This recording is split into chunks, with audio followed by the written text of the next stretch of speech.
Here's another awesome achievement here that we've just completed. We're really proud of this one. It was quite a challenge on many levels. This is a 2025 Ferrari 296 GTS, and it had the JBL system in it, which made it quite complicated to integrate.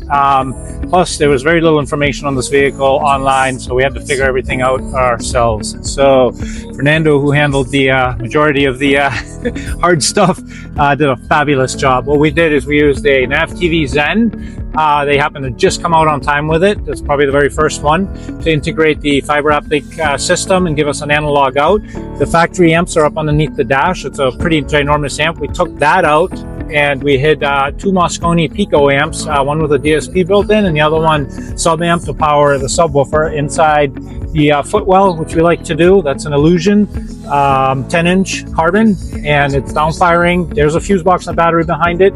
There's not a lot of foot space in this car to begin with, so you do lose a little bit, but it's totally acceptable. And we use the carpet that blends and matches the factory texture and color perfectly, so it's pretty much invisible. In the doors, we use Dynaudio Isotech speakers, and we put the tweeters. No, sorry, in the doors we have the Isotar and the tweeters are Isotech. We mounted those in the pillars because here they were a little constricted from the factory grille plus firing off of the windshield. This gives us incredible staging. We did use the rear speakers as well for just a fill to create some kind of ambience. They're toned down and play a very narrow bandwidth, but the end result for the stereo was pretty damn amazing. The worst part about the stereo, honestly, is the factory integration. There's no secret. This is very, very hard to operate. You have these little buttons here, and you do have CarPlay that you can plug in.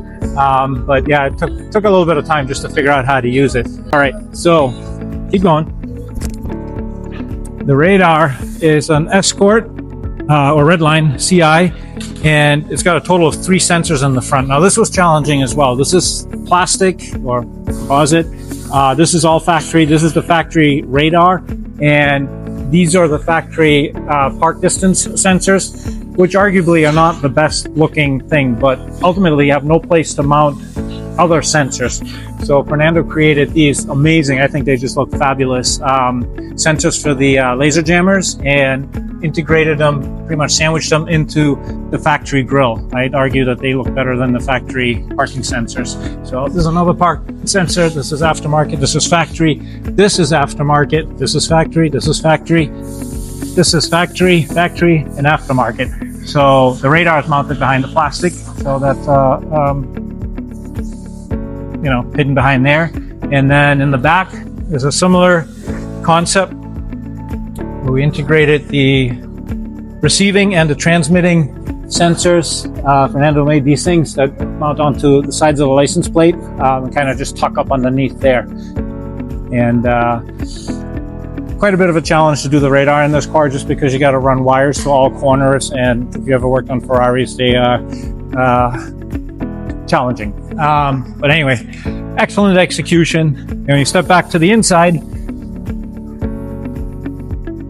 we paid a lot of attention to mount the display, so it's not interfering with the mirror at all. I'm pretty tall, and I sit with my head right up against the ceiling in this car when the roof's closed, and there's no obstruction from the mirror.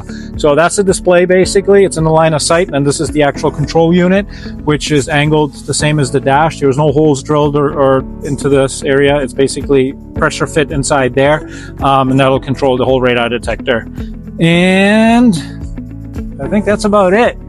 So anyway, this was an unbelievable project. Everybody did an amazing job on it. It sounds incredible. That's like the most rewarding part of this. So if you have a Ferrari and you want to do a system, let us know.